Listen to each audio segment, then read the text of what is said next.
Well, not happy where we are, to be honest with you. We've made some progress, but we hadn't made enough progress, and we got a lot of work to do. We got a lot of errors to correct. We got a lot of blocking and tackling to improve. We got a lot of maturing to do, and but overall, I think we've got a group of kids that wants to do that, and I think they'll work like crazy to get that done.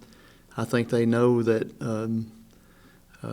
2 weeks into the season is not the season, that it takes, our goal around here has always been at the end of the year, improve every week as the year progresses, and be a whole lot better than we were at the first year. The fact is, we received a great compliment one year. A team would not play us early. They wanted to schedule a slate because they said, they get better as the year goes along. And so I hope that's true with this team. And we are playing a very dangerous football team this week. To start off the conference play, and a team that, think about what our defense has faced.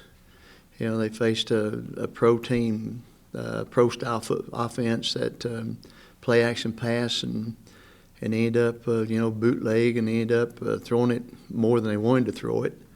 But was come in to probably depend on the running game more than that. And then playing a team that didn't pay much attention to the running game except for a quarterback scrambling. And, of course, they did have they did put in a quarterback option series just for us. And Colorado School of the Mines did a great job of getting 400 yards offense. Wayne State got 400 yards offense, and now we're playing a wishbone team. Brevard does an unbelievable job of of generating ways to find your vulnerabilities, and they're outstandingly coached football team, and so they're and they got a quarterback now that can throw it. So here's some interesting statistics about Brevard. They're number one in the nation in penalties against them. They've had 2 penalties in 2 ball games. We've had 11 this past ball game, had 9. We've had 20 or maybe 21. We got 20 or 21 in 2 ball games. And so they're averaging 1, we're averaging 10 or 11. They have not had a turnover. We've put it on the ground 11 times and lost it 4 times. They hadn't even had it on the ground. And so they have no interceptions, and so they're and their time of possession is second in the nation, and so now Tony Dungy said the 3 criteria that he uses a whole lot is to win ball games is penalties, turnovers, and time of possession. So we may be in trouble because they're way ahead of us on all those. Brevard's been and also ran in the conference for really all but 1 year that they've been in the league.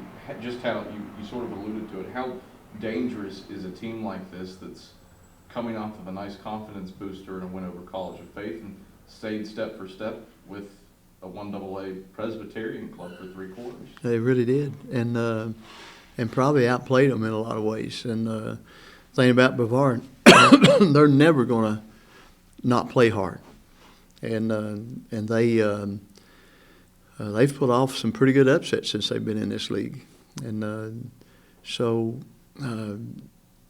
and they've always given us a fit. They play us hard. There've been maybe 2 times since they've been in the conference that they hadn't played great against us, because of maybe different things. But we expect they've got team speed, which is amazing that they've recruited as much speed as they have. They have great team speed, which is quite amazing.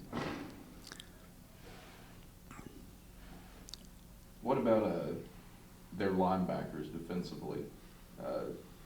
4 seniors between Jenkins, Gruber, Muscatello, and Shakir seems to be the strength of their defense. What's so good about them? Well, they're very active. They're tough. They love to play hard against the run. They had 100. Those four guys had 100 tackles against us last year, and so literally close to it, really. And so we've got to and Brevard will gamble on us. They'll do some things to that that they'll end up with 7 or 8 in the box, close to the box at least, on the run game. And so we just and it's interesting that it's a defense a whole lot like we faced this past Saturday against the Mines. And in the second half, I think we only had 135 yards of offense in the second half. So I'm sure they're encouraged with that. You brought up Paul Hamilton, their head coach. Seems like a guy that you have a world of respect for. What makes him a good football coach?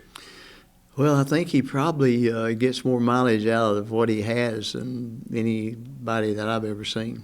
And he's coaching and has limited resources to do what needs to be done to have a winning football team. And but every year he'll find a way to get it done. And what I respect about any coach is when their kids play as hard as his does. And so that's when you play with great effort, then you're doing something right. You're getting somebody motivated the right way. Kurt Duncan, AFCA, good works, third one for your team in 3 years. I mean, what's that mean to have a man of faith recognized for what he does as a leader in the church and in the community? Well, I've been coaching for a long time, and I haven't coached many like Kurt Duncan because he's a complete package. He's a guy that has great social skills. When he talks, everybody listens. On our football team, he has a